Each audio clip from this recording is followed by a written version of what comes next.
Imagine waking up to the sound of thousands of soldiers marching toward an invisible line, a line that divides one nation, one culture, one people into two hostile worlds. Imagine a single night when an entire region slips from uneasy peace into the fires of a war that still echoes today, a war that many Americans never learned fully, yet shaped the modern world more than almost any conflict of the 20th century. This is not just a story of battles. This is a story of divided land, superpower rivalry, betrayal, courage, and decisions that change history forever. Welcome to the Korean War.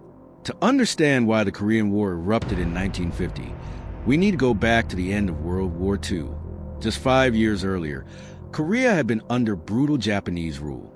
But when Japan surrendered in 1945, the United States and the Soviet Union rushed to fill the power vacuum. They drew a temporary dividing line, the 38th parallel, not knowing that this rushed decision would create one of the most dangerous borders in human history. The Soviets took control of the North and supported a communist leader, Kim Il-sung, a man who dreamed of reunifying Korea under communist rule. In the South, the U.S. backed Syngman Rhee, an anti-communist leader who was passionate, authoritarian, and determined to keep communism out of Korea at any cost. What began as a temporary division soon hardened into two separate governments, each claiming they were the only legitimate Korea. By 1949, both sides were armed, angry, and waiting for the right moment to strike. The late 1940s weren't just about rebuilding. A new kind of conflict had begun, the Cold War. It wasn't fought with nukes or open armies, not yet, but with ideology, influence, and fear. The U.S. saw communism spreading like wildfire. China had just turned communist in 1949. The Soviets were pushing aggressively into Eastern Europe. America believed that if Korea fell, more nations would fall behind it like dominoes.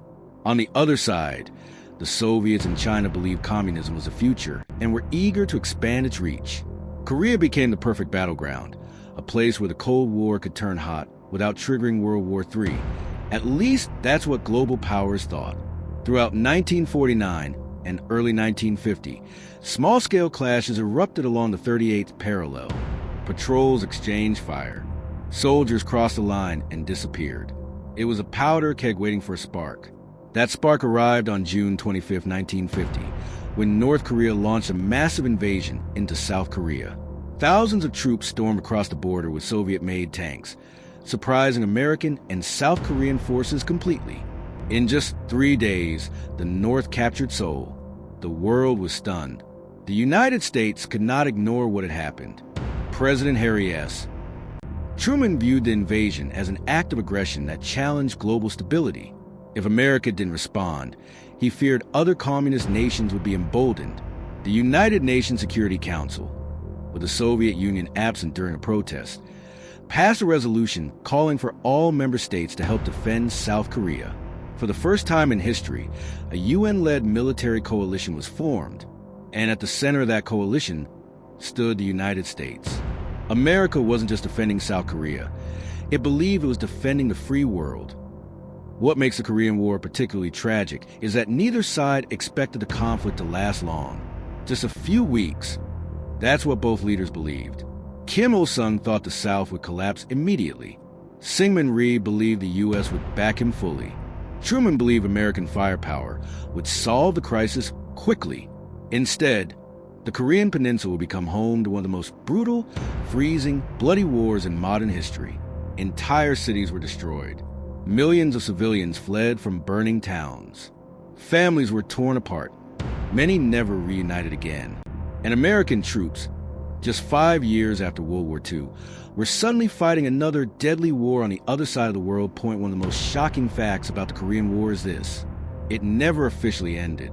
Even today, North and South Korea remain technically at war, divided by the demilitarized zone, the most militarized border on Earth. The echoes of decisions made in 1950 continue to shape global politics. The Korean War influenced U.S. military strategy, nuclear policy, Cold War diplomacy, and America's role as a world superpower.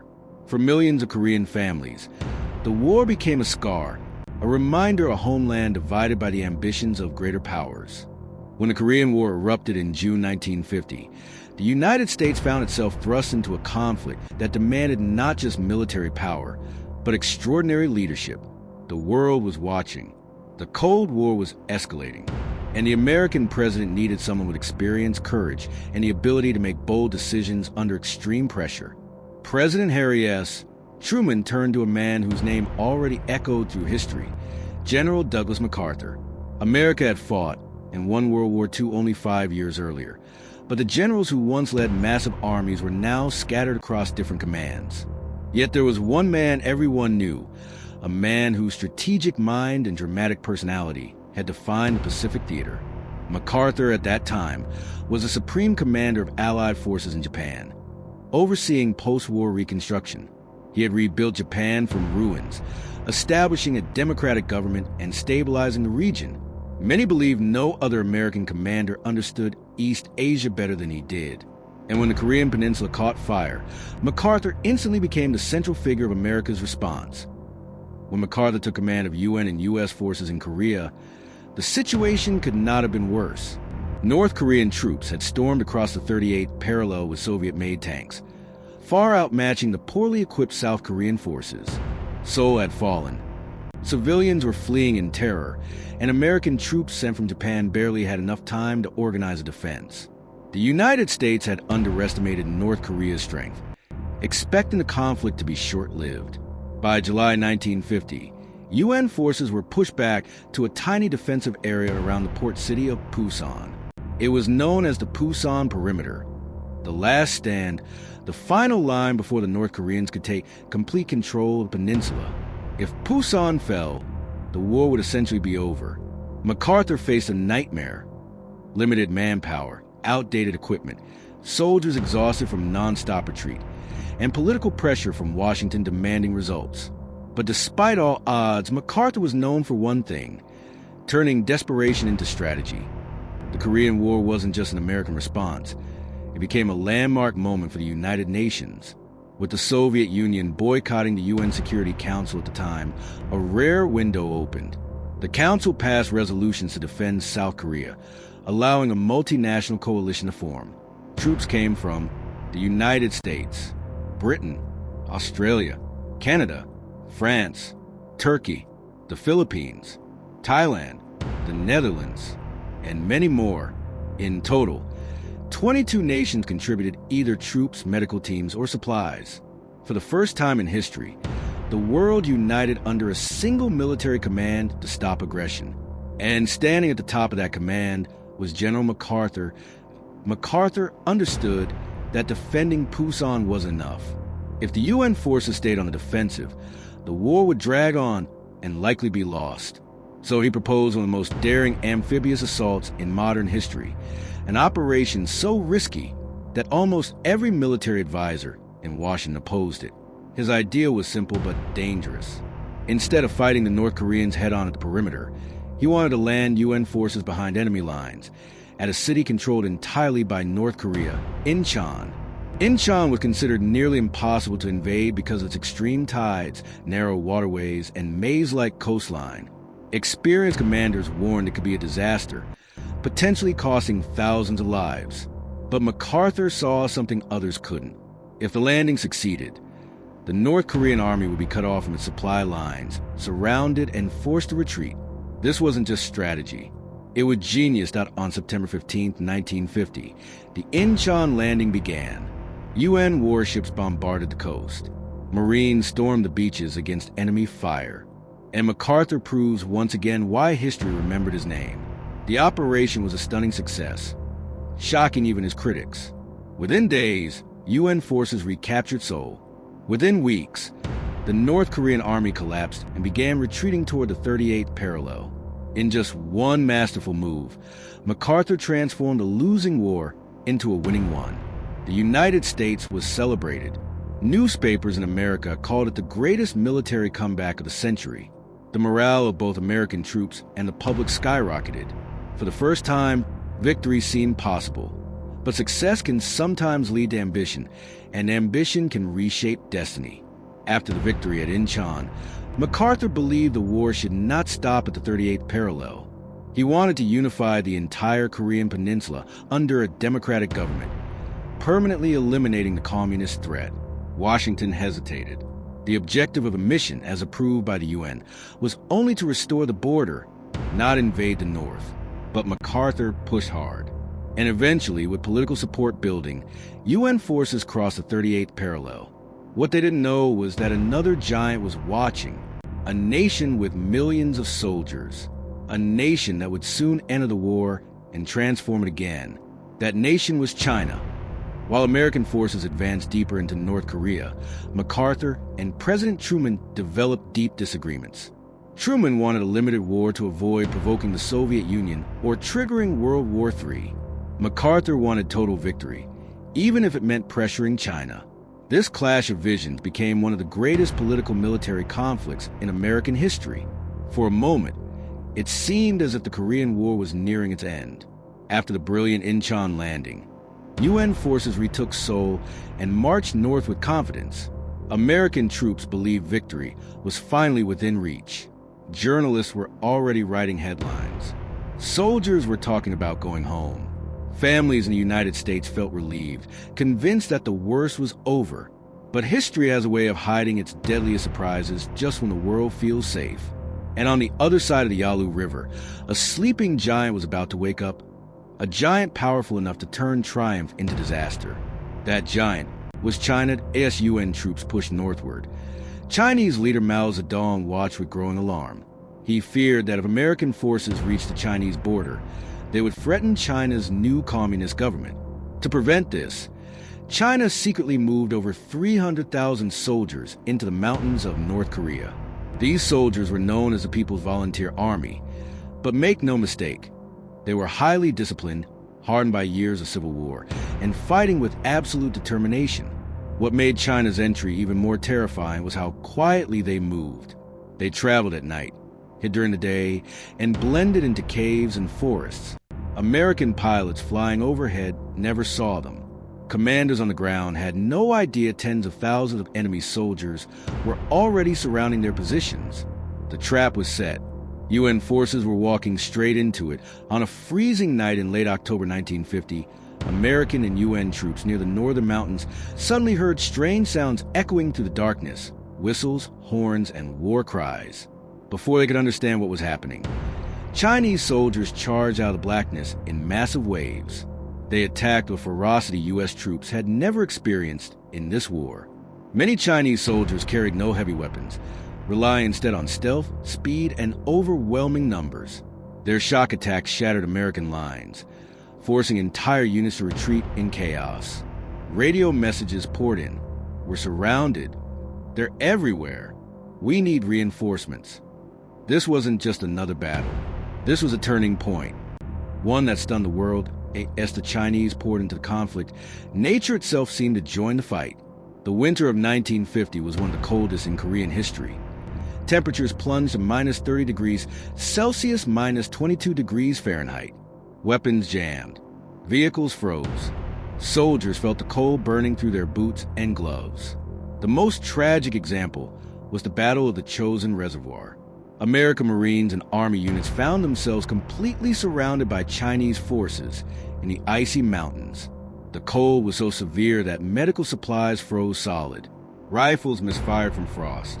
Wounded men had to be carried on makeshift sleds across frozen ground. But despite the impossible conditions, the Marines refused to give up. Their motto became legendary. Retreat? Hell, we're just attacking in another direction. For 17 days, they fought their way out of the encirclement, breaking through Chinese lines again and again.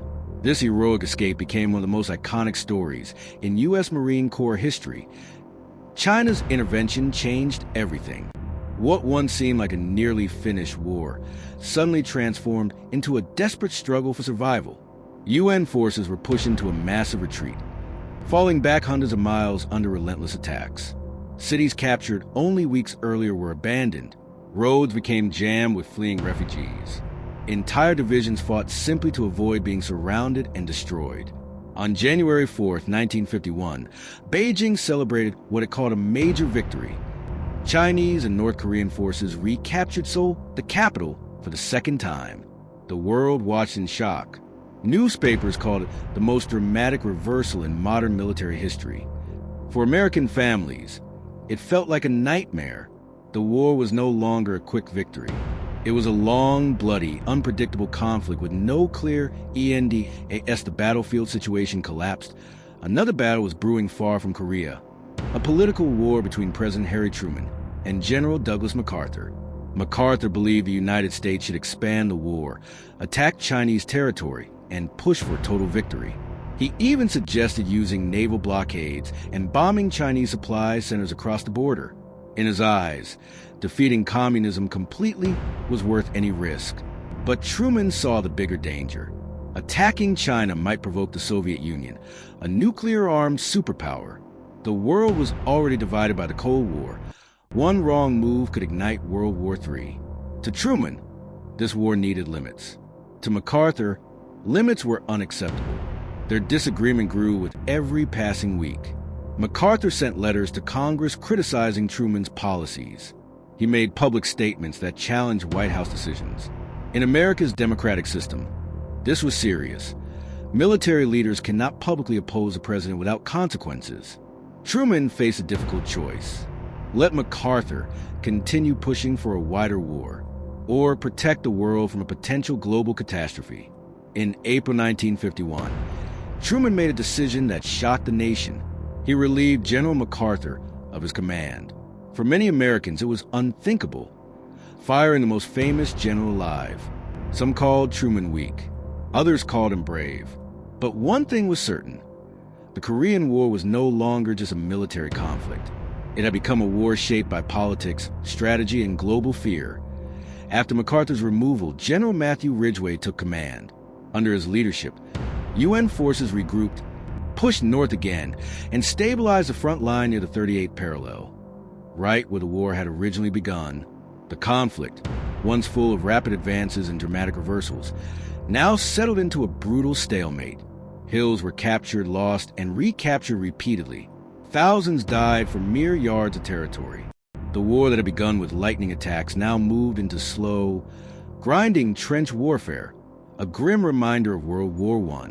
And this is where the story heads next. A war that the world wanted to end, but no one could agree how.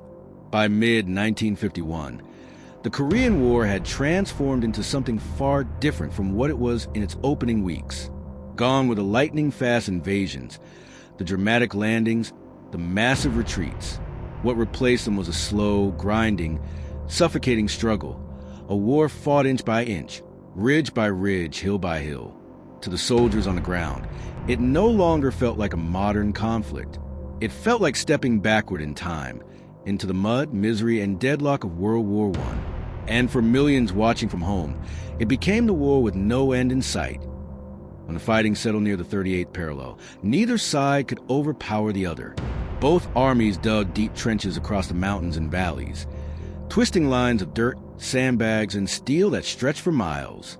American Marines called it Hell on a Hill.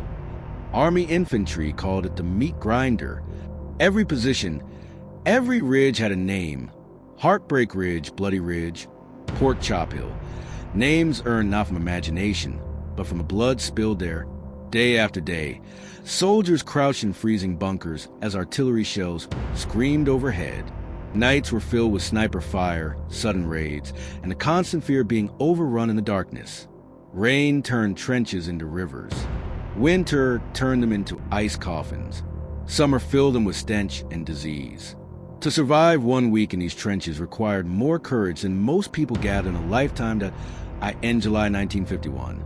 With casualties rising and neither side gaining ground, both the United States and China agreed to meet for peace talks in Kaesong.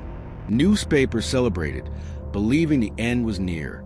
American families prayed that their sons would soon return home. But the negotiations proved to be a battlefield of their own, one filled with stubbornness, distrust, and political games. For 2 years, the talks dragged on. 2 years of arguments over borders, prisoner exchange, demilitarized zones, and political conditions.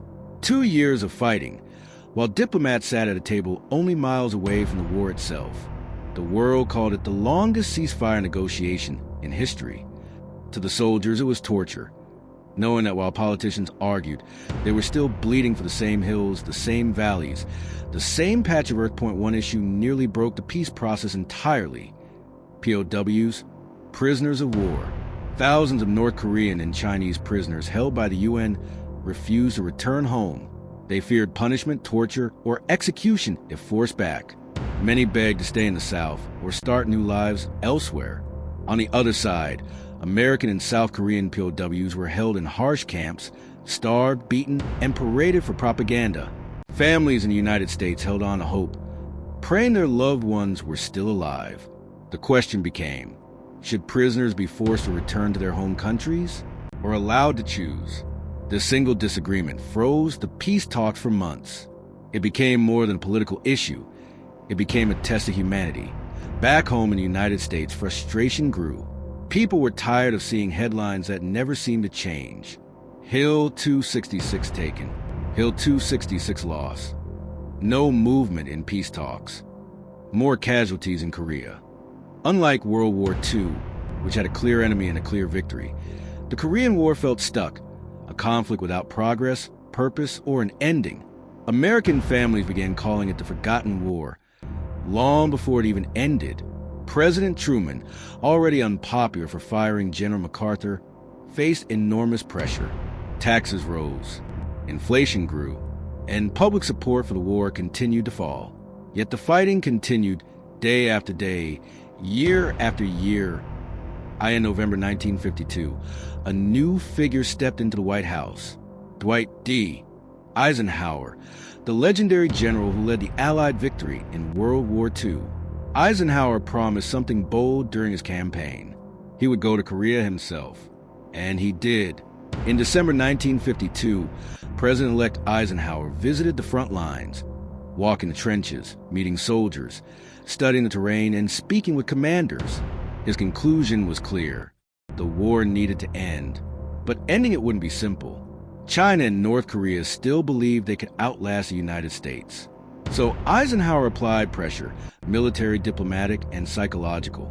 UN forces launched strong defensive operations, pushing back several Chinese assaults. The message was clear. The war can continue if you want, but it will cost you. And behind closed doors, Eisenhower hinted at an even more serious possibility: expanding the war if peace was refused. This quiet threat changed everything by 1953. Both sides were exhausted. The Chinese had lost hundreds of thousands of soldiers.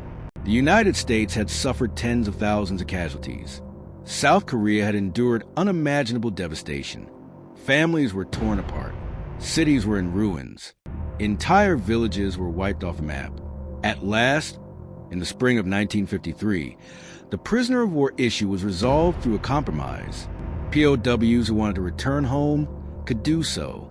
Those who refused would be placed under neutral supervision. It was the breakthrough the world had been waiting for.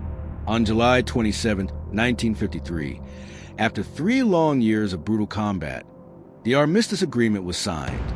The guns finally fell silent. But silence did not mean peace. The Korean War ended without a winner. The border remained almost exactly where it began. Korea stayed divided, a division that still defines global politics today. For many, it was a heartbreaking ending.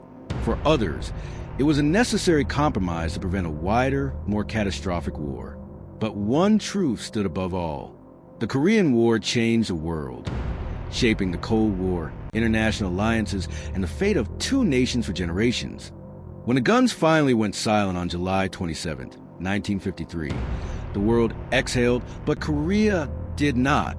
The armistice agreement stopped the fighting, but it didn't solve the conflict.